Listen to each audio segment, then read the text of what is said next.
వైఎస్ఆర్సీపీ మాజీ మంత్రి కాకాని గోవర్ధన్ రెడ్డి కుమార్తె నిన్న ప్రెస్ మీట్ లో మాట్లాడుతూ ఉంది.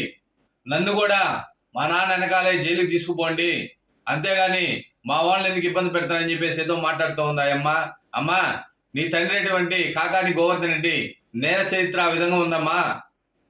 తుదకి టోల్ గేట్ల కాడ సొంతంగా బండ్లు ఆపించి, లారీలు ఆపించి, కార్లు, లారీలు అన్నింటిని కూడా ఆపించి వసూలు చేశాడమ్మా మీ తండ్రి కాకాని గోవర్ధన్ రెడ్డి.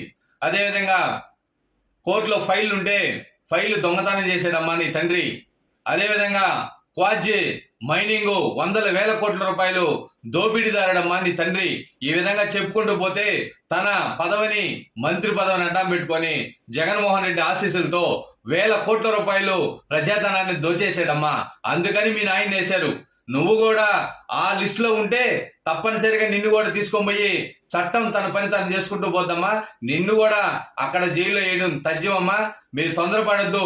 మీ నాన్న చేశాడు, రాష్ట్రాన్ని, మీ నియోజకవర్గాన్ని, జిల్లాను కూడా మోసం చేసి వేల కోట్ల రూపాయలు మీ జోబీల్లో వేసాడమ్మా.